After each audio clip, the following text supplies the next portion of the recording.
over here and use it to take action. All right, so I'm going to kick this thing off. Now, over here, so I'm asking it to find me the latest customer in 2025 with late delivery. The action that I want to take is to file a grievance with my delivery company who keeps making these things late. And as you can see over here, it is indeed connected to Fabric. Now, this does take a moment for it to load, so I have actually pre-done this before I walked up here. And this is the output. This output over here is actually the input to a third agent. So I have another agent running over here. I'm going to pop that right in here, and let's get this guy started. All right. Now, what you're about to see, this is not a recording. This is actually live. And what this is going to do, here it comes. This is a computer use agent. This is the new OpenAI Responses API, which is now available in Azure OpenAI. And it is literally using this computer. Oh, there's a cookies pop up. Now let's see if it can figure this one out. So I've given it these instructions to file this grievance, and oh, it got past that. All right, and now it's going to start filling in this form. This CUA, computer use agent, can control an entire computer. In this case, I have it controlling an entire VM. So here it's using the web browser, but it really can use any application that's available on the computer. And bit by bit, it is filling this in. Now, one thing to note about CUAs, right now, they're not that fast. So it's not going to whip right through this thing. Another thing about them is, in a moment here, it's going to have to fill in this date picker. Date pickers are the bane of computer use agents.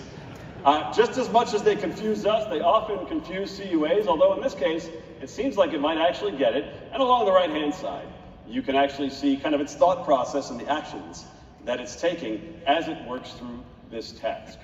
And now it's asking for my input. It says, is it ready to submit? I'm going to say, go, submit it. And it should actually go and do that. Now, while it's doing that, gaze for a moment upon my beautiful user interface over here. This beautiful interface here, okay, it's not that beautiful, but nonetheless, I would like you to gaze upon it, because why are we gazing? How did I build this thing? How did I even do this? I did build this myself. How did I do it? Well, check this out. So now, I had the Responses API running already, but it was in this kind of command line thing, and I knew I had to give this stage demo over here, so I needed a prettier user interface to do it. So now I'm in VS Code Insiders actually, and here I have GitHub Copilot agent. So how did I build that interface?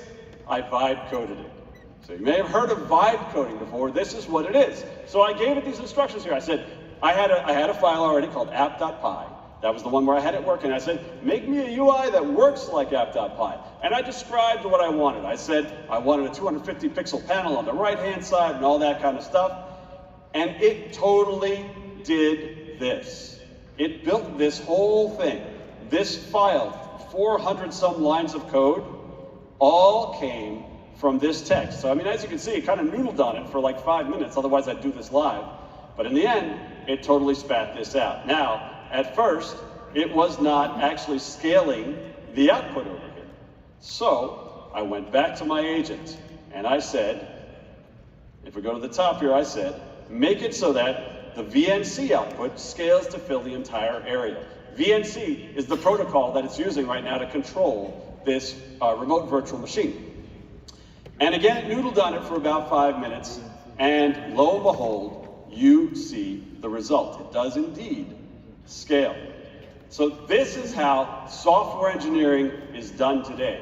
This is what vibe coding is all about. I built an agent with an agent that connects to another agent, which calls the Fabric data agent, and it gets the job done.